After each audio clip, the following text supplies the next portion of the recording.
Alberta's budget deficit has ballooned. Alberta Finance Minister Doug Horner will deliver the province's second quarter budget update today. So let's get to Kathy Mueller in Calgary with more on that. Good morning, Kathy. Good morning, Pat. Yeah, all eyes will be on Alberta's Finance Minister Doug Horner as he releases the second quarter budget update for Alberta. And as we know, the last budget update that was released back in the fall, in September, was highly criticized for many reasons. A lack of information, numbers weren't there, no transparency for the average Albertan reading the document. Really, it was not very clear and very convoluted words that, like I said, that if you were just reading the document, you wouldn't understand it either. So that's why it was very criticized. And also the Tories had planned to run a deficit. We know that about $866 million worth of deficit for the province for this year. But as you said in your introduction, it ballooned to well over $3 billion right now. And now, just to add insult to injury, Premier Redford had told reporters back at the annual general meeting that was held in Calgary just a few weeks back that she would have to borrow some money for some infrastructure projects. We're talking about some schools, some clinics,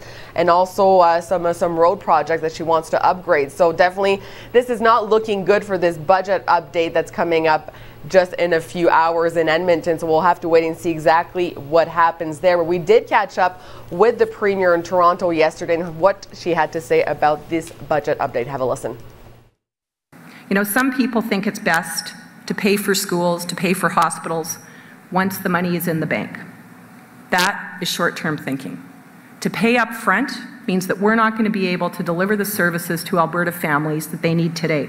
The reality is, with the growth that we're seeing in our province, the amount that we need to build, it's not fair to Albertans to not consider alternative forms of infrastructure development.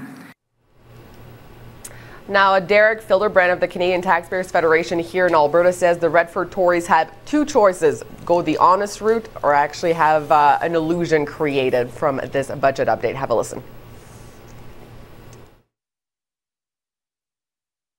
It'd be very interesting to see here if after the backlash that came after the last quarterly update, if they're going to go back on that and now actually fulfill the law and provide us with the information that they're required to, or if they're going to try and continue to fuzz things over a bit, try to hide things like they did in the last quarterly update. You know, when a government starts to hide the information, when they start to fudge the books, you know, there are serious problems coming down the tube for the finances of the province.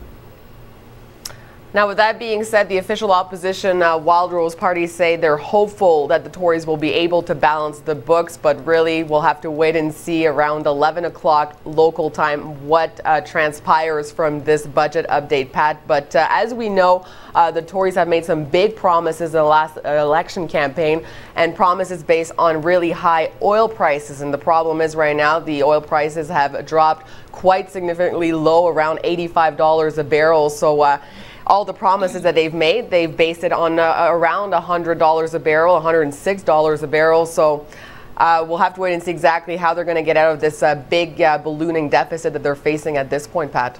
Okay, Kathy. Thanks very much. You're welcome.